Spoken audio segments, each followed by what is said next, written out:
हाँ जी, सारे बच्चों का स्वागत है तुहाडे अपने चैनल चंडीगढ़ कंपीटेटिव क्लास के उपर। तो अज आप कर रहे हैं जी मौलिक अधिकार फंडामेंटल राइट्स, जेडे कि तुहानू हर एग्जाम के विच, चाहे वह मास्टर केडर है, पी स्टेट है, चाहे कोई PCS है, पंजाब का कोई भी एग्जाम है, हरेक दे विच लाजमी क्वेश्चन इन्हां दे विच आउणा ही आउणा है। मतलब ये संविधान के सब तो बेस्ट जिहड़ा आपां चैप्टर की गल करते हैं वो है, ठीक है। तो जिहदे उपर क्वेश्चन पेपर च भी आउणे, वैसे भी तुहाडी लाइफ दे विच बहुत वड्डा रोल अदा करते हैं। तुहानू आज़ाद है या नहीं है, ठीक है। अंग्रेज़ों के टाइम के साडे हुण दे टाइम के की फर्क है। सो जदों कहंदे हुंदे सी अंग्रेज़ों का पुराना टाइम ही चंगा सी इन्हां नालों तां, पर उन्हां दे उपर इस गल दे उपर जिहड़ा अंकुश लाउण वाली चीज़ है वो है fundamental rights.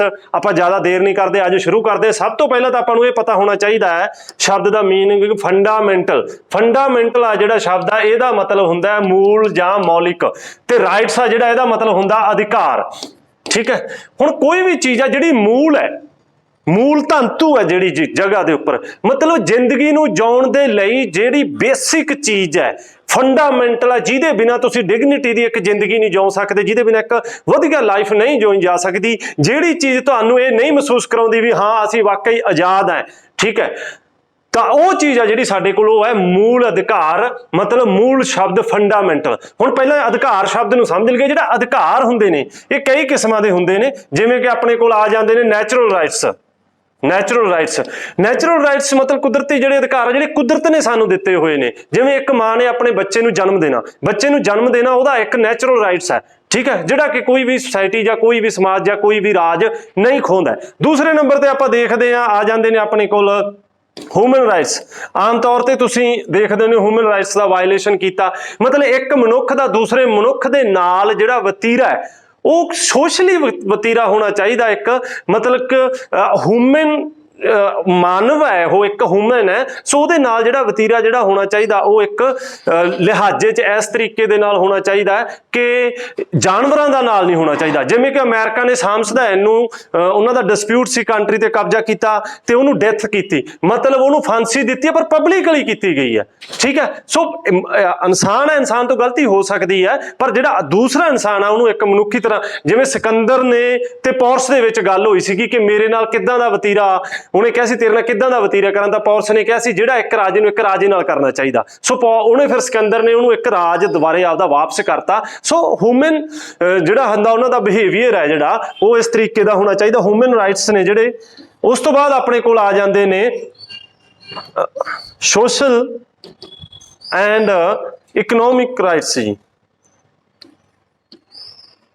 Economic rights, social ते इकनॉमिक राइट्स की ने कि समाज दे विच विचरण दे लई सब नूं समानता चाहिए है, सब नूं इक्को जी डिगनिटी की जरूरत है, ठीक है, तो सब नूं धार्मिक सुतंत्रता चाहिए है। समझ लगे ये सारियां चीज़ां जिहड़ियां जुड़ियां होईयां ने सोशल राइट्स दे नाल जुड़ियां होईयां ने। इकनॉमिक राइट्स की हुंदे ने? इकनॉमिक राइट्स हुंदे ने कि व्यक्ति नूं अपनी रोजी रोटी कमाउण दे पूरी अपॉर्चुनिटी, पूरे मौके मिलने चाहिए ने, ठीक है। सो उन्होंने अपना जिवें कि गौरमेंट जॉब के तुसीं एग्जाम देने हो तो सारिਆਂ दे नाल समान वतीरा किया जाता है। गौरमेंट अपॉर्चुनिटी पैदा करती है, ठीक है, अपने लोगों के लिए जॉब के लिए, है ना। ये सारे जिहड़े राइट्स हुंदे ने इन्हां नूं आपां इकनॉमिक राइट्स कह दिंदे हां जी।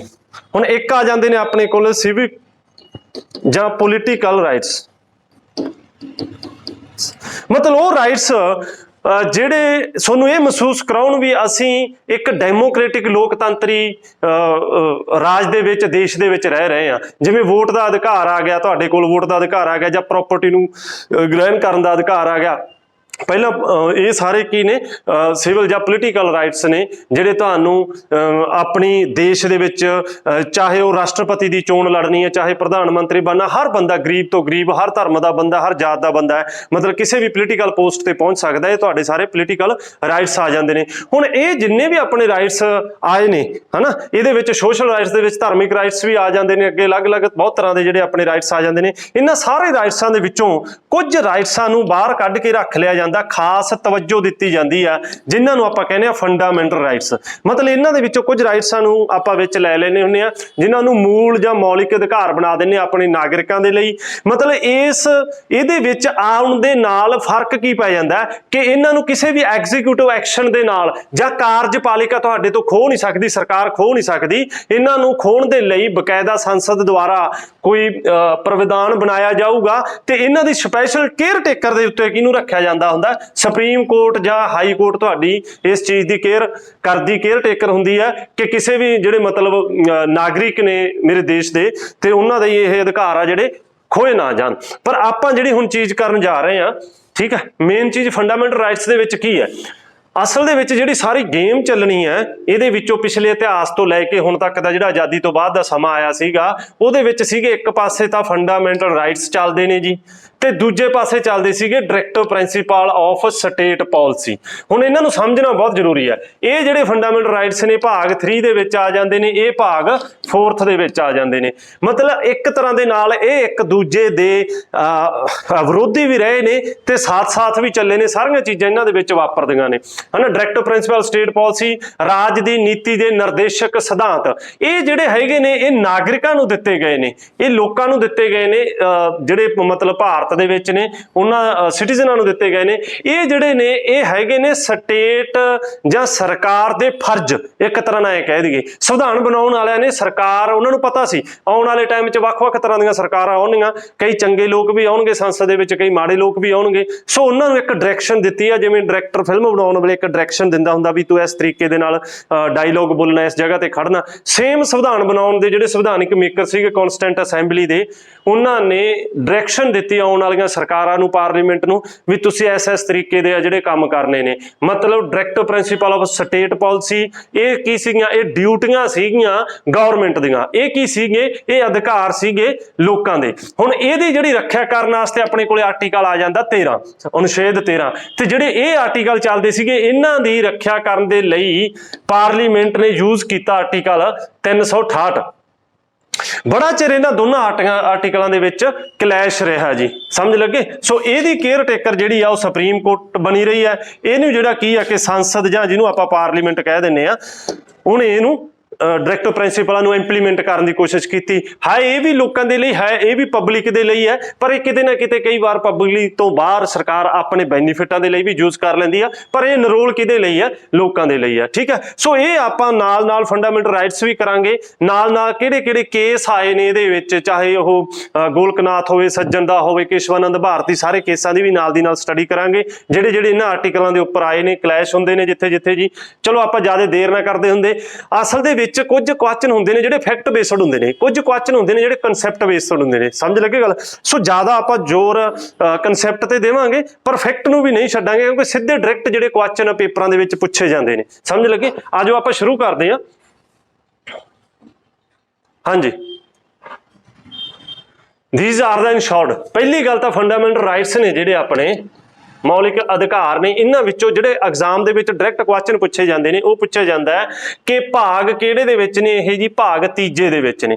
ਫਿਰ ਪੁੱਛਿਆ ਜਾਂਦਾ ਵੀ ਕਿਹੜੇ ਆਰਟੀਕਲ ਤੋਂ ਕਿਹੜੇ ਆਰਟੀਕਲ ਤੱਕ ਰਹਿੰਦੇ ਨੇ, ਇਹ 12 ਤੋਂ ਲੈ ਕੇ 35 ਆਰਟੀਕਲ ਤੱਕ ਹੁੰਦੇ ਨੇ ਜੀ। ਉਸ ਤੋਂ ਬਾਅਦ ਇਹ ਪੁੱਛਿਆ ਜਾਂਦਾ ਵੀ ਇਹ ਲਏ ਕਿੱਥੋਂ ਨੇ।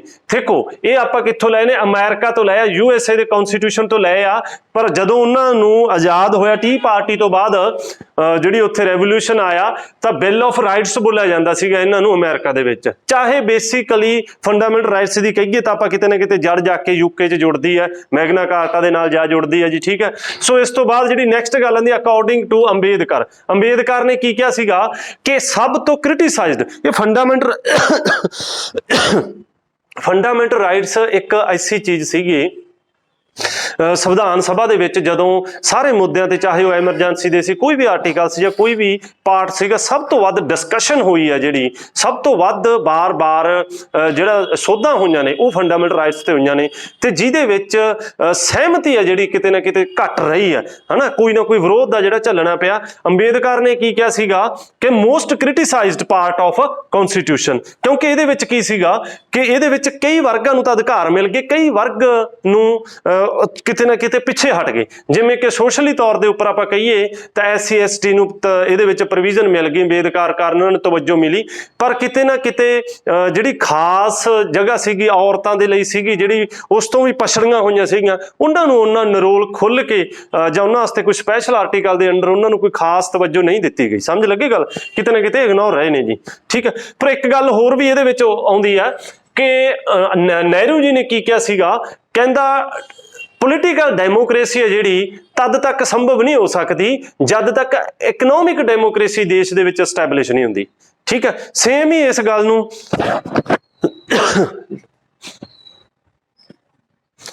ਲੈਂਦੇ ਹੋਇਆ ਅੰਬੇਦਕਰ ਜੀ ਨੇ ਇੱਕ ਗੱਲ ਕਹੀ ਸੀ ਕਿ ਕਦੇ ਜਿਹੜੀ ਪੋਲੀਟੀਕਲ ਡੈਮੋਕ੍ਰੇਸੀ ਉਹ ਨਹੀਂ ਆ ਸਕਦੀ ਜੇਕਰ ਤੁਸੀਂ ਸੋਸ਼ਲੀ ਡੈਮੋਕ੍ਰੇਸੀ ਐਸਟੈਬਲਿਸ਼ ਕਰਨ ਦੇ ਲਈ ਅਸਮਰੱਥ ਰਹਿ ਜਾਂਦੇ ਹੋ। ਸਮਝ ਲੱਗੇ ਗੱਲ? ਸੋ ਇਸ ਕਾਰਨ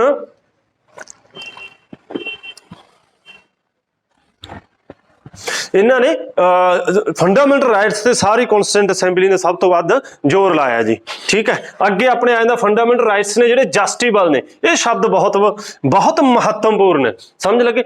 ਜੇਕਰ ਇਹ ਜਸਟੀਬਲ ਸ਼ਬਦ ਸਾਨੂੰ ਨਾ ਮਿਲਦਾ ਤਾਂ ਜਿੰਨੇ ਵੀ ਸਾਨੂੰ ਮੌਲਿਕ ਅਧਿਕਾਰ ਮਿਲੇ ਸੀ ਉਹਨਾਂ ਦੀ ਕੋਈ ਵੈਲਿਊ ਨਹੀਂ ਸੀਗੀ। ਸਮਝ ਲੱਗੇ? ਜਸਟੀਬਲ ਆਰਟੀਕਲ 32 ਦੇ ਅੰਦਰ ਅਸੀਂ ਸੁਪਰੀਮ ਕੋਰਟ ਜਾ ਸਕਦੇ ਹਾਂ, ਹਨਾ, ਤੇ ਆਰਟੀਕਲ 226 ਦੇ ਅੰਦਰ ਅਸੀਂ ਹਾਈ ਕੋਰਟ ਜਾ ਸਕਦੇ ਹਾਂ, ਡਿਸਟ੍ਰਿਕਟ ਲੋਅਰ ਕੋਰਟ ਆ ਜਿਹੜੇ ਉਹਨਾਂ ਦੇ ਵਿੱਚ ਤਾਂ ਅਸੀਂ ਜਾ ਹੀ ਸਕਦੇ ਹਾਂ, ਠੀਕ ਹੈ। ਤੀਜੀ ਗੱਲ ਆ, ਜਿਹੜੇ ਕੌਂਸਟੀਟਿਊਸ਼ਨ ਨੇ ਸਾਨੂੰ ਦਿੱਤੇ ਨੇ ਉਹ 7 ਫੰਡਾਮੈਂਟਲ ਰਾਈਟਸ ਸੀਗੇ। ਸੰਵਿਧਾਨ ਸਭਾ ਨੇ ਜਦੋਂ ਬਣਾਏ ਸੀ ਇਹ 7 ਫੰਡਾਮੈਂਟਲ ਰਾਈਟਸ ਸੀਗੇ, ਪਰ ਜਿਹੜਾ ਅੱਜ ਦੇ ਟਾਈਮ ਦੇ ਵਿੱਚ ਆ ਗਏ ਨੇ, ਅੱਜ ਦੇ ਟਾਈਮ ਦੇ ਵਿੱਚ ਸਿਰਫ ਇਹ 6 ਰਹਿ ਗਏ ਨੇ। ਇਹਦੇ ਵਿੱਚੋਂ ਇੱਕ ਫੰਡਾਮੈਂਟਲ ਰਾਈਟਸ ਆ ਜਿਹੜਾ ਡਿਲੀਟ ਕਰ ਦਿੱਤਾ। ਆਪਾਂ ਅੱਗੇ ਉਹਨੂੰ ਡਿਸਕਸ ਕਰਾਂਗੇ। ਹਾਂਜੀ, ਅੱਗੇ ਪਹਿਲਾਂ ਆਪਣੇ ਕੋਲੇ ਆ ਜਾਂਦੇ ਨੇ, ਇਹ ਵੀ ਐਗਜ਼ਾਮ ਦੇ ਵਿੱਚ ਵੀ ਸਿੱਧਾ ਪੁੱਛਿਆ ਜਾਂਦਾ। ਪਹਿਲਾ ਕੁਐਸਚਨ ਤੇ ਇਹ ਪੁੱਛਿਆ ਜਾਂਦਾ ਕਿ ਸਾਡੇ ਫੰਡਾਮੈਂਟਲ ਰਾਈਟਸ ਹੈ ਕਿੰਨੇ ਨੇ। ਟੋਟਲ ਹੁਣ ਆਪਣੇ ਕੋਲ ਕਿੰਨੇ ਨੇ ਜੀ? 6 ਨੇ ਫੰਡਾਮੈਂਟਲ ਰਾਈਟਸ। ਸੋ ਪਹਿਲਾ ਜਿਹੜਾ ਰਾਈਟਸ ਹੈਗਾ ਰਾਈਟ ਟੂ ਇਕੁਅਲਿਟੀ, ਹਨਾ, ਸਮਾਨਤਾ ਦਾ ਅਧਿਕਾਰ, ਠੀਕ ਹੈ। ਦੂਸਰਾ ਆਪਣੇ ਕੋਲ ਸਮਾਨਤਾ ਦੀ ਗੱਲ ਕਰਦੇ ਨੇ, ਸਾਰੇ ਨਾਗਰਿਕ ਸਮਾਨ ਨੇ, ਠੀਕ ਹੈ। ਸੋ ਇਹ ਆਰਟੀਕਲ 14 ਤੋਂ ਲੈ ਕੇ 18 ਤੱਕ ਨੇ। ਇੱਥੇ ਕੋਈ ਰਾਜਾ ਮਹਾਰਾਜਾ ਨਹੀਂਗਾ, ਕੋਈ ਇੱਥੇ ਗਰੀਬ ਨਹੀਂ, ਕੋਈ ਇੱਥੇ ਅਮੀਰ ਨਹੀਂ, ਕੋਈ ਕਾਸਟ ਨਹੀਂ, ਸਾਰੀਆਂ ਚੀਜ਼ਾਂ ਨੂੰ ਸਮਾਨਤਾ ਦੀ, ਕੋਈ ਧਰਮ ਵੇਸ ਤੇ ਵੱਡਾ ਨਹੀਂ, ਕੋਈ ਛੋਟਾ ਨਹੀਂ, ਸਾਰਿਆਂ ਨੂੰ ਸਮਾਨਤਾ ਦੀ ਗੱਲ ਕੀਤੀ ਗਈ ਹੈ ਇਹਦੇ ਵਿੱਚ। ਇਹ ਆਰਟੀਕਲ 14 ਤੋਂ 18 ਤੱਕ ਆ ਜਿਹੜੇ ਆਪਾਂ ਅੱਗੇ ਪੜਾਂਗੇ, ਡਿਸਕਸ ਕਰਨੀ ਹੈ। ਰਾਈਟ ਟੂ ਫਰੀडम, ਵੀ ਜਿਹੜੀ ਆਜ਼ਾਦੀ ਹੈ, ਕੀ ਆਜ਼ਾਦੀ ਕੁਝ ਘਰਾਣਿਆਂ ਤੱਕ, ਕੁਝ ਵਿਅਕਤੀਆਂ ਤੱਕ ਸੀਮਿਤ ਤਾਂ ਨਹੀਂ ਰਹੇਗੀ? ਕੀ ਆਜ਼ਾਦੀ ਆਮ ਨਾਗਰਿਕ ਤੱਕ ਪਹੁੰਚੀ ਹੈ? ਇਸ ਦੇ ਲਈ ਕਿ ਲੋਕਾਂ ਨੂੰ ਮਹਿਸੂਸ ਹੋਵੇ ਵੀ ਆਮ ਨਾਗਰਿਕ ਤੱਕ ਪਹੁੰਚੀ। ਆਰਟੀਕਲ 19 ਤੋਂ ਲੈ ਕੇ ਆਰਟੀਕਲ 22 ਤੱਕ ਇਹ 4 ਆਰਟੀਕਲ ਦਿੱਤੇ ਨੇ, ਜਿਹਦੇ ਵਿੱਚ ਆਰਟੀਕਲ 19 ਬਹੁਤ ਮਹੱਤਵਪੂਰਨ ਹੈ, ਜਿਹਦੇ ਵਿੱਚ ਬਹੁਤ ਸਾਰੇ ਅਧਿਕਾਰ ਆ ਜਿਹੜੇ ਉਹ ਨਾਗਰਿਕਾਂ ਨੂੰ ਦਿੱਤੇ ਜਾਂਦੇ ਨੇ ਜੀ। ਸਮਾਨਤਾ, ਰਾਈਟ ਟੂ ਫਰੀडम, ਸੁਤੰਤਰਤਾ ਦਾ ਅਧਿਕਾਰ ਆ ਜਿਹੜਾ ਜੀ, ਸੁਤੰਤਰਤਾ ਦਾ ਅਧਿਕਾਰ। ਅੱਗੇ ਆਉਂਦਾ ਰਾਈਟ ਅਗੇਂਸਟ ਦਾ ਐਕਸਪਲੋਇਟੇਸ਼ਨ, ਹਨਾ, ਸ਼ੋਸ਼ਣ ਵਿਰੁੱਧ ਅਧਿਕਾਰ ਨੇ ਜਿਹੜੇ 2 ਨੇ, ਠੀਕ ਹੈ। ਇੱਕ ਬੱਚਿਆਂ ਦੇ ਸ਼ੋਸ਼ਣ ਨੂੰ ਰੋਕਦਾ ਹੈ, ਇੱਕ ਔਰਤਾਂ ਦੇ ਸ਼ੋਸ਼ਣ ਨੂੰ ਰੋਕਦਾ ਹੈ, ਤੇ ਜਿਹੜੇ ਗੁਲਾਮ ਲੋਕ ਨੇ, ਗੁਲਾਮ ਪ੍ਰਥਾ ਸੀਗੀ, ਉਹਨਾਂ ਨੂੰ ਰੋਕਦਾ ਜੀ, ਹਨਾ। ਸ਼ੋਸ਼ਣ ਵਿਰੁੱਧ ਜੀ, ਸ਼ੋਸ਼ਣ ਵਿਰੁੱਧ ਅਧਿਕਾਰ। ਨੈਕਸਟ ਆ ਜਾਂਦਾ ਆਪਣੇ ਕੋਲੇ right to freedom of religion, ਧਾਰਮਿਕ ਆਜ਼ਾਦੀ। ਦੇਖੋ, ਜਦੋਂ ਇਹ ਮੁੱਦਾ ਉੱਠਿਆ, ਇਹਦਾ ਜਦੋਂ 2 ਦੇਸ਼ ਬਣ ਗਏ ਨਾ, ਉਦੋਂ ਇਹ ਮੁੱਦਾ ਬਹੁਤ ਵੱਡੇ ਲੈਵਲ ਤੇ ਇਹ ਵੀ ਆਵਾਜ਼ ਉੱਠੀ ਗਈ ਕਿ ਸਿੱਖ 2 ਭਾਗਾਂ ਦੇ ਵਿੱਚ ਵੰਡੇ ਗਏ, ਕਿ ਇੱਕ ਚਾਹੁੰਦੇ ਸੀਗੇ ਵੀ ਆਪਣਾ ਅਲੱਗ ਸਟੇਟ ਹੋਵੇ ਤਾਂ ਕਿ ਧਰਮ ਦੇ ਤੌਰ ਤੇ ਸੁਤੰਤਰਤਾ ਰਹੇ। ਉਸ ਟਾਈਮ ਤੇ ਬਲਦੇਵ ਸਿੰਘ ਤੇ ਮਾਸਟਰ ਤਾਰਾ ਜੀ ਇਹ ਲੀਡਿੰਗ ਸਿੱਖਾਂ ਦੇ ਲੀਡਰ ਸੀਗੇ। ਸੋ ਇਹਨਾਂ ਨੇ ਨਾਲ ਰਹਿਣਾ ਹੀ, ਇੰਡੀਆ ਦੇ ਨਾਲ ਰਹਿਣਾ ਹੀ ਪਸੰਦ ਕੀਤਾ ਜਾਂ ਤਵੱਜੋ ਦਿੱਤੀ ਇਸ ਗੱਲ ਨੂੰ। ਸੋ ਇਸ ਕਰਕੇ ਮੇਨ ਜਿਹੜਾ ਸਿੱਖਾਂ ਨੂੰ ਸਭ ਤੋਂ ਇਮੋਸ਼ਨਲੀ ਜਿਹੜੀ ਚੀਜ਼ ਟੱਚ ਕਰ ਦਿੰਦੀ ਉਹ ਧਾਰਮਿਕ ਆਜ਼ਾਦੀ ਹੁੰਦੀ ਹੈ। ਸੋ ਧਾਰਮਿਕ ਆਜ਼ਾਦੀ ਦੇ ਉੱਪਰ ਇਹਨਾਂ ਨੇ 4 ਮੌਲਿਕ ਅਧਿਕਾਰ ਦਿੱਤੇ ਨੇ ਜੀ, ਆਪਾਂ ਨੂੰ 4 ਫੰਡਾਮੈਂਟਲ ਰਾਈਟਸ ਮਿਲ ਜਾਂਦੇ ਨੇ। Right to freedom of religion ਜੀ, ਠੀਕ ਹੈ। ਸੋ ਐਸੇ ਕੇਸ ਜਿਹੜੇ ਪਿਛਲੇ ਟਾਈਮ ਤੋਂ ਮੁਗਲਾਂ ਦੇ ਸਮੇਂ ਦੇ ਉੱਪਰ ਵੀ ਧਾਰਮਿਕ ਸੁਤੰਤਰਤਾ ਘੱਟ ਸੀ, ਠੀਕ ਹੈ। ਸੋ ਅੰਗਰੇਜ਼ਾਂ ਦੇ ਟਾਈਮ ਦੇ ਵਿੱਚ ਵੀ ਲੋਕਾਂ ਦੇ ਧਰਮ ਦੇ ਵਿੱਚ ਮਤਲਬ ਜੋ ਉਦੋਂ ਦੀ ਗੱਲ ਕਰੀਏ, ਹਨਾ, ਤਾਂ ਉਸ ਟਾਈਮ ਦੇ ਉੱਪਰ ਜੱਜੀਆ ਲਾਇਆ ਗਿਆ। ਅੰਗਰੇਜ਼ਾਂ ਦੇ ਟਾਈਮ ਦੇ ਉੱਪਰ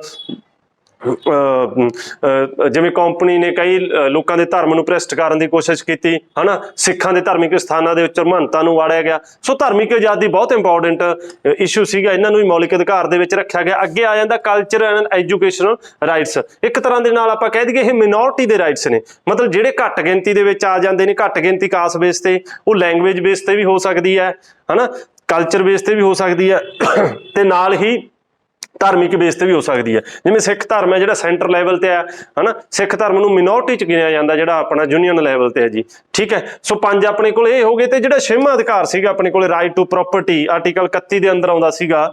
ਸੋ ਇਹਨੂੰ ਕੀ ਕਰ ਦਿੱਤਾ ਗਿਆ ਜੀ, ਫਿਲਹਾਲ ਇਹਨੂੰ ਹੁਣ ਦੇ ਟਾਈਮ ਦੇ ਵਿੱਚ ਇਹਨੂੰ 44ਵੀਂ ਅਮੈਂਡਮੈਂਟ ਦੁਆਰਾ 1978 ਦੇ ਵਿੱਚ ਇਹਨੂੰ ਕੀ ਕਰ ਦਿੱਤਾ ਗਿਆ ਸੀ, ਡਿਲੀਟ ਕਰ ਦਿੱਤਾ ਸੀਗਾ। ਇਹ ਸਾਡਾ ਮੌਲਿਕ ਅਧਿਕਾਰ ਨਹੀਂ ਰਿਹਾ, ਇਹ ਹੁਣ ਸਾਡਾ ਸਿਵਲ ਅਧਿਕਾਰ ਆ ਜਿਹੜਾ ਕਿ ਆਰਟੀਕਲ 300A ਦੇ ਵਿੱਚ ਪਾਤਾ। ਇਹਨੂੰ ਚੱਕ ਕੇ ਹੁਣ ਜਿਹੜਾ ਪੋਲੀਟੀਕਲ ਰਾਈਟ ਬਣਾਤਾ ਆਰਟੀਕਲ 300A ਦੇ ਵਿੱਚ। ਕੁਝ ਜਲ ਰਿਹਾ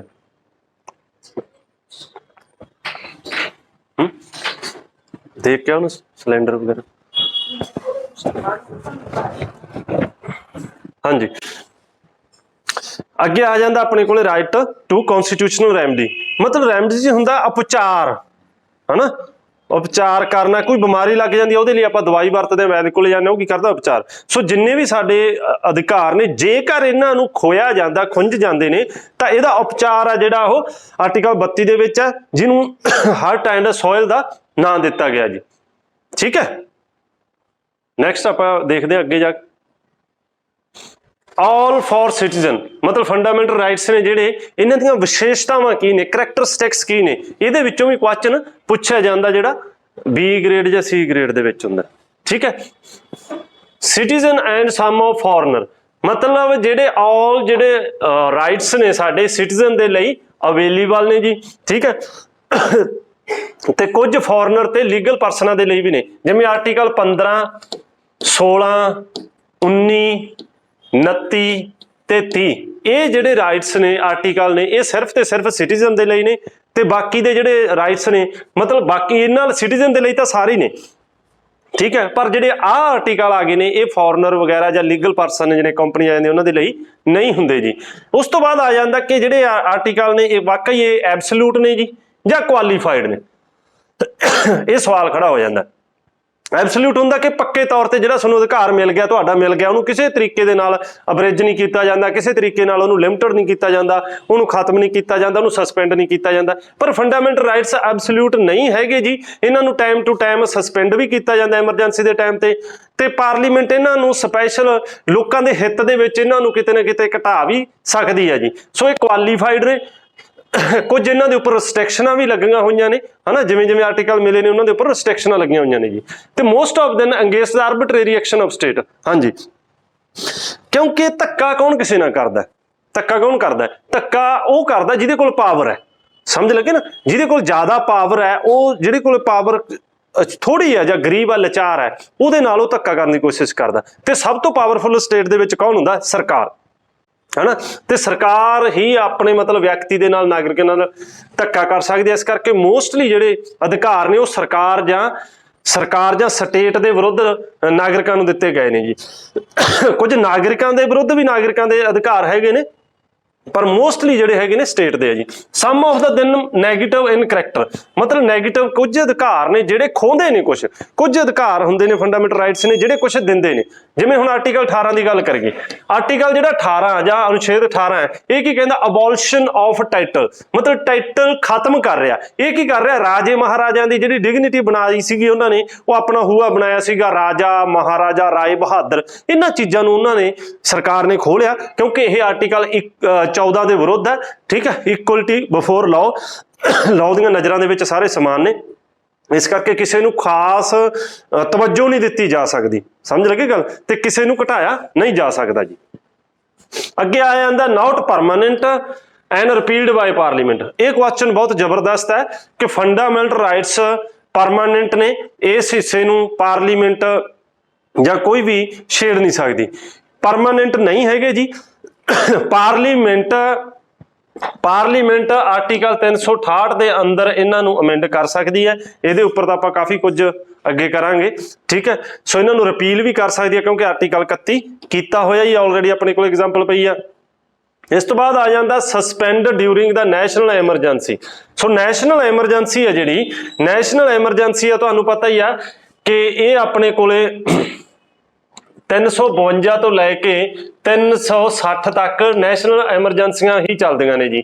ਜਿਹੜੀ ਨੈਸ਼ਨਲ ਐਮਰਜੈਂਸੀ ਹੈ ਉਹ 352 ਚ ਹੈ, ਜਿਹੜੀ ਸਟੇਟ ਐਮਰਜੈਂਸੀ ਪ੍ਰੈਜ਼ੀਡੈਂਟ ਰੂਲ ਆ ਉਹ 356 ਚ ਹੈ, ਜਿਹੜੀ ਫਾਈਨੈਂਸ਼ੀਅਲ ਐਮਰਜੈਂਸੀ ਆ ਉਹ 360 ਚ ਆ ਜਾਂਦੀ ਹੈ। ਸੋ ਨੈਸ਼ਨਲ ਐਮਰਜੈਂਸੀ ਜਿਹੜੀ ਹੁੰਦੀ ਹੈ ਉਹਦਾ ਮੇਨ ਜਿਹੜਾ ਕੰਮ ਹੁੰਦਾ ਹੈ ਫੰਡਾਮੈਂਟਲ ਰਾਈਟਸ ਨੂੰ ਹੀ ਸਸਪੈਂਡ ਕਰਨਾ ਹੁੰਦਾ ਹੈ। ਸੋ ਜਦੋਂ ਵੀ ਇਹ ਗੱਲ ਕਹੀ ਜਾਂਦੀ ਹੈ ਕਿ ਪ੍ਰੈਜ਼ੀਡੈਂਟ ਇਹ ਕਹਿੰਦਾ ਮੈਂ ਆਪਤਕਾਲ ਕੀ ਘੋਸ਼ਣਾ ਕਰਤਾ ਹੂੰ, ਨਾਲ ਦੀ ਨਾਲ ਤੁਹਾਡਾ ਆਰਟੀਕਲ 19 ਸਸਪੈਂਡ ਹੋ ਜਾਂਦਾ ਉਹਦੇ ਨੈਸ਼ਨਲ ਐਮਰਜੈਂਸੀ ਲਾਉਣ ਦੇ ਨਾਲ। ਇਸ ਤੋਂ ਬਾਅਦ ਉਹ ਕਿਹੜੇ ਆਰਟੀਕਲ ਨੂੰ ਸਸਪੈਂਡ ਕਰਨਾ ਚਾਹੁੰਦਾ ਉਹ ਬਕਾਇਦਾ ਦੱਸੂਗਾ ਕਿ ਮੈਂ ਆਰਟੀਕਲ 14 ਨੂੰ 12 ਨੂੰ ਜਿਹੜੇ ਨੂੰ ਵੀ ਉਹ ਮਤਲਬ ਉਹ ਚਾਹੁੰਦਾ ਸਸਪੈਂਡ ਕਰਨਾ ਸਸਪੈਂਡ ਕਰੂਗਾ। ਪਰ ਕਦੇ ਵੀ ਆਰਟੀਕਲ 20 ਤੇ 21 ਸਸਪੈਂਡ ਨਹੀਂ ਹੁੰਦੇ, ਬਹੁਤ ਸਾਰੇ ਪੇਪਰਾਂ ਦੇ ਵਿੱਚ ਰਿਪੀਟ ਹੋਇਆ ਕੁਐਸਚਨ ਆ ਜੀ।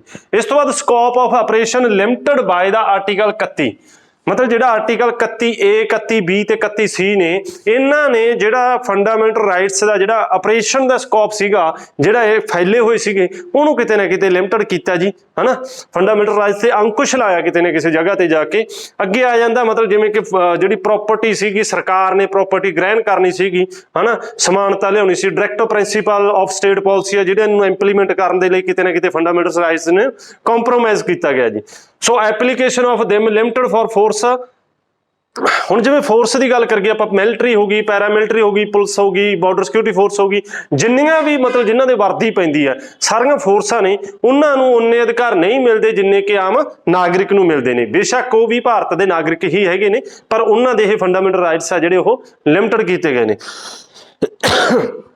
ਜਿਵੇਂ ਤੁਸੀਂ ਵੇਖਿਆ ਹੋਊਗਾ ਕਿ ਇੱਕ ਨਾ ਵਲੌਗ ਪਾਇਆ ਸੀਗਾ, ਵੀਡੀਓ ਪਾਈ ਸੀ ਟਿਕਟੌਕ ਤੇ, ਵਰਦੀ ਦੇ ਵਿੱਚ ਸੀਗੀ ਉਹ ਲੇਡੀਜ਼, ਠੀਕ ਹੈ। ਸੋ ਉਹ ਤਰ੍ਹਾਂ ਦੀਆਂ ਵੀਡੀਓ ਬਣਾ ਕੇ ਪਾਉਂਦੀ ਸੀਗੀ। ਸੋ ਸੀਨੀਅਰ ਅਫਸਰਾਂ ਨੇ ਉਹਨੂੰ ਸਸਪੈਂਡ ਕਰਤਾ। ਸਸਪੈਂਡ ਕਰਨ ਦਾ ਕੀ ਸੀਗਾ ਕਿ ਉਹਨਾਂ ਦੇ ਕੋਲ ਜਿਹੜੇ ਆਰਟੀਕਲ 19 ਦੇ ਅੰਦਰ ਹਨਾ ਸਪੀਚ ਵਾਲਾ ਤੇ ਐਕਸਪ੍ਰੈਸ਼ਨ ਦੇ ਜਿਹੜੇ ਅਧਿਕਾਰ ਨੇ ਉਹ ਵੀ ਕਿਤੇ ਨਾ ਕਿਤੇ ਲਿਮਟਡ ਕੀਤੇ ਹੋਏ ਨੇ। ਉਹ ਇਸ ਤਰੀਕੇ ਦੇ ਨਾਲ ਡਿਗਨਿਟੀ ਹੈ ਜਿਹੜੀ ਉਹਨੂੰ ਜਿਹੜੀ ਕਿਸੇ ਫੋਰਸ ਦੀ ਡਿਗਨਿਟੀ ਆ ਉਹਦੇ ਨਾਲ ਕੰਪਰੋਮਾਈਜ਼ ਨਹੀਂ ਕੀਤਾ ਜਾ ਸਕਦਾ, ਜਾਂ ਧਰਨਾ ਨਹੀਂ ਦੇ ਸਕਦੇ ਇਹ, ਹਨਾ, ਧਰਨੇ ਤੇ ਨਹੀਂ ਜਾ ਸਕਦੇ, ਫੋਰਸਾਂ ਸਟ੍ਰਾਈਕ ਨਹੀਂ ਕਰ ਸਕਦੇ, ਇਹਨਾਂ ਚੀਜ਼ਾਂ ਦੇ ਉੱਪਰ ਲਿਮਟਡ ਨੇ ਜੀ। ਸੇਮ ਹੀ ਇਸ ਤਰੀਕੇ ਨਾਲ ਮਿਲਟਰੀ ਰੂਲ ਆ ਜਿਹੜਾ ਆਰਟੀਕਲ 1934 ਦੇ ਅੰਦਰ ਜੀ, ਇਹਦੇ ਦੌਰਾਨ ਵੀ ਜਿਹੜੇ ਅਧਿਕਾਰ ਨੇ ਉਹ ਕੀ ਕੀਤੇ ਜਾਂਦੇ ਨੇ, ਕਿਤੇ ਨਾ ਕਿਤੇ ਲਿਮਟਡ ਕੀਤੇ ਜਾਂਦੇ ਨੇ, ਰਿਸਟ੍ਰਿਕਟਡ ਕੀਤੇ ਜਾਂਦੇ ਨੇ ਜੀ, ਜਿਹੜੇ ਏਰੀਏ ਦੇ ਵਿੱਚ ਮਿਲਟਰੀ ਰੂਲ ਲੱਗ ਜਾਂਦਾ। ਪਾਰਲੀਮੈਂਟ ਹੀ can make the law enforcement of them, ਮਤਲਬ ਇਹਨਾਂ ਨੂੰ ਕੀ ਕਰ ਸਕਦੀ ਆ, ਫੰਡਾਮੈਂਟਲ ਰਾਈਟਸ ਆ ਜਿਹੜੇ, ਪਹਿਲਾਂ ਤਾਂ ਇਹਨਾਂ ਦੇ ਉੱਪਰ ਜਿਹੜਾ ਅਧਿਕਾਰ ਹੈ ਕੋਈ ਵੀ ਐਕਟ ਬਣਾਉਣ ਦਾ, ਕੋਈ ਵੀ ਚੀਜ਼ ਬਣਾਉਣ ਦਾ, ਉਹ ਕਿਹਦੇ ਕੋਲ ਹੈ, ਪਾਰਲੀਮੈਂਟ ਕੋਲੇ ਹੈ ਜੀ। ਦੂਸਰੇ ਕਿਉਂਕਿ ਸਟੇਟ ਲੈਜਿਸਲੇਚਰ ਕੋਲੇ ਇਹ ਪਾਵਰ ਨਹੀਂ। ਦੂਜੀ ਗੱਲ ਇਹਨੂੰ ਪਾਰਲੀਮੈਂਟ ਕੀ ਕਰ ਸਕਦੀ ਆ, ਕਿਸੇ ਵੀ ਤਰ੍ਹਾਂ ਦਾ ਇਹਨਾਂ ਨੂੰ ਜਿਵੇਂ ਕਿ ਪਾਵਰ ਦੇ ਵਿੱਚ ਲਿਆਉਣ ਦੇ ਲਈ, ਹਨਾ, ਇਹਨੂੰ ਰੀਅਲ ਲਾਈਫ ਦੇ ਵਿੱਚ ਲੋਕਾਂ ਨੂੰ ਰੀਅਲ ਲਾਈਫ ਦੇ ਵਿੱਚ ਇਹਨਾਂ ਦਾ ਜਿਹੜਾ ਉਹਨਾਂ ਨੂੰ ਲੁਫਤ ਮਿਲੇ ਉਹਦੇ ਲਈ ਅੱਗੇ ਕੋਈ ਐਕਟ ਬਣਾ ਸਕਦੀ ਹੈ। ਸੋ ਪਾਵਰ ਕਿਹਦੇ ਕੋਲ ਆ, ਪਾਰਲੀਮੈਂਟ ਕੋਲੇ ਹੈ ਜੀ। ਨੈਕਸਟ ਗੱਲ ਕਰਦੇ ਆਪਾਂ ਆਰਟੀਕਲ 12 ਦੀ। ਹੁਣ ਇਹ ਫੰਡਾਮੈਂਟਲ ਰਾਈਟਸ ਆ ਜਿਹੜੇ ਆਪਣੇ ਸਟਾਰਟ ਹੁੰਦੇ ਆਰਟੀਕਲ 12 ਤੋਂ, ਠੀਕ ਹੈ। ਆਰਟੀਕਲ 12 ਦੇ ਵਿੱਚ ਕੀ ਹੈ, ਡੈਫੀਨੇਸ਼ਨ ਆਫ ਸਟੇਟ। ਇਹਦੇ ਵਿੱਚ ਸਟੇਟ ਦੀ ਡੈਫੀਨੇਸ਼ਨ ਦੀ ਗੱਲ ਕੀਤੀ ਗਈ ਹੈ ਜੀ, ਠੀਕ ਹੈ। ਸਟੇਟ ਕੀ ਆ, what is the state? State ਤੋਂ ਤੁਸੀਂ ਰਾਜ ਨਾ ਸਮਝ ਲਿਓ। ਸਟੇਟ ਦਾ ਮਤਲਬ ਇੱਥੇ ਕੀ ਹੈ ਕਿ state government of India, parliament of India, ਇਹ ਸਟੇਟ ਹੈ। ਮਤਲਬ ਕਨਸਟੀਟਿਊਸ਼ਨ 'ਚ ਜਗ੍ਹਾ ਜਗ੍ਹਾ ਤੇ ਸਟੇਟ ਸ਼ਬਦ ਯੂਜ਼ ਹੋਊਗਾ। ਸਟੇਟ ਸ਼ਬਦ ਜਿੱਥੇ ਯੂਜ਼ ਹੁੰਦਾ ਉਹਦੇ ਤੇ ਸਿਰਫ ਇਹ ਨਾ ਸਮਝ ਲਿਓ ਕਿ ਉਹ ਰਾਜ ਜਾਂ ਪੰਜਾਬ ਹਰਿਆਣਾ ਇਦਾਂ ਦੀ ਤਰ੍ਹਾਂ ਹੈਗਾ। ਗਵਰਨਮੈਂਟ ਆਫ ਇੰਡੀਆ ਤੇ ਪਾਰਲੀਮੈਂਟ ਆਫ ਇੰਡੀਆ ਇਹ ਇੱਕ ਸਟੇਟ ਦਾ ਹਿੱਸਾ, ਇਹਨਾਂ ਨੂੰ ਸਟੇਟ ਬੋਲਿਆ ਜਾਊਗਾ, ਠੀਕ ਹੈ। ਉਸ ਤੋਂ ਬਾਅਦ government and legislature of states, ਜਿੰਨੀਆਂ ਵੀ ਸਟੇਟ ਨੇ ਉਹਨਾਂ ਦੀ ਜਿਹੜੀ ਗਵਰਨਮੈਂਟ ਹੈ, ਐਗਜ਼ੀਕਿਊਟਿਵ ਆ ਗਿਆ, ਤੇ ਜਿਹੜੀ ਉਹਨਾਂ ਦੀ ਲੈਜਿਸਲੇਚਰ ਹੈ, ਵਿਧਾਨ ਸਭਾ ਜਾਂ ਵਿਧਾਨ ਪ੍ਰੀਸ਼ਦ, ਉਹ ਕੀ ਹੈ, ਸਟੇਟ ਹੈ ਜੀ। ਇਸ ਤੋਂ ਇਲਾਵਾ ਜਿਹੜੀ ਆਲ ਲੋਕਲ ਬਾਡੀਜ਼ ਨੇ ਜਿਵੇਂ ਮਿਊਨਿਸਪੈਲਿਟੀ ਵਗੈਰਾ ਹੋ ਗਿਆ, ਹਨਾ, ਪੰਚਾਇਤ ਹੋ ਗਈ, ਇਹ ਸਾਰੇ ਦੇ ਸਾਰੇ ਕੀ ਨੇ, ਇਹ ਸਟੇਟ ਨੇ ਜੀ। ਸਮਝ ਲੱਗੇ ਗੱਲ, ਇਹਨਾਂ ਨੂੰ ਵੀ ਸਟੇਟ ਕਿਹਾ ਜਾਂਦਾ ਹੈ। ਇਸ ਤੋਂ ਇਲਾਵਾ ਅਦਰ ਅਥਾਰਟੀ, ਹੁਣ ਅਦਰ ਅਥਾਰਟੀ ਦੇ ਉੱਪਰ ਕਈ ਕੇਸ ਗਏ ਨੇ ਸੁਪਰੀਮ ਕੋਰਟ ਦੇ ਵਿੱਚ, ਤੇ ਸੁਪਰੀਮ ਕੋਰਟ ਨੇ ਡਿਫਾਈਨ ਕਰਦੇ ਦੱਸਿਆ ਵੀ ਜਿਹੜੀ LIC ਹੈ ਉਹ ਵੀ ਸਟੇਟ ਹੈ। ਸਮਝ ਲੱਗੇ ਗੱਲ, ਜਿਹੜੀ ਯੂਨੀਵਰਸਿਟੀ ਦੇ ਉੱਪਰ ਪਿਆ ਸੀਗਾ ਕੇਸ। ਯੂਨੀਵਰਸਿਟੀ ਆ, ਜਿਹੜੀ ਯੂਨੀਵਰਸਿਟੀਆਂ ਹੁੰਦੀਆਂ ਨੇ ਜਿਵੇਂ ਆਪਣੀ ਪੰਜਾਬੀ ਯੂਨੀਵਰਸਿਟੀ, ਗੁਰੂ ਨਾਨਕ ਦੇਵ ਯੂਨੀਵਰਸਿਟੀ, ਇਹ ਸਾਰੀਆਂ ਕੀ ਨੇ, ਇਹ ਵੀ ਸਟੇਟ ਨੇ, ਇਹਨਾਂ ਨੂੰ ਸਟੇਟ ਕਿਹਾ ਜਾਂਦਾ ਹੈ। ਸਮਝ ਲੱਗੇ ਗੱਲ। ਇਸ ਤੋਂ ਬਾਅਦ ਪੰਜਾਬ ਸਕੂਲ ਐਜੂਕੇਸ਼ਨ ਬੋਰਡ ਆ ਜਿਹੜਾ, ਉਹ ਵੀ ਸਟੇਟ ਹੈ, ਉਹਨੂੰ ਵੀ ਸਟੇਟ ਕਵਾਂਗੇ। ਠੀਕ ਹੈ, ਸੋ ਇਹਨਾਂ ਐਕਟਾਂ ਦੀ ਡੈਫੀਨੇਸ਼ਨ ਦਿੰਦੇ ਹੋਏ ਇਹਨਾਂ ਨੇ ਕੀ ਕਿਹਾ, ਸਟੇਟ ਦੀ ਡੈਫੀਨੇਸ਼ਨ ਦਿੱਤੀ ਹੈ ਕਿ ਸਟੇਟ ਹੈ ਕੀ। ਸੋ ਇਸ ਕਰਕੇ ਜੇਕਰ ਇਹ ਕੋਈ ਫਰਮਾਨ ਜਾਂ ਕੋਈ ਐਕਟ ਜਾਂ ਨੋਟੀਫਿਕੇਸ਼ਨ ਜਾਰੀ ਕਰਦੇ ਨੇ ਤਾਂ ਸਟੇਟ ਮੰਨਿਆ ਜਾਊਗਾ, ਇਹਨਾਂ ਨੂੰ ਸਟੇਟ ਦੇ ਤੌਰ ਤੇ ਟਰੀਟ ਕੀਤਾ ਜਾਊਗਾ ਜੀ। ਸਮਝ ਲੱਗੇ ਗੱਲ।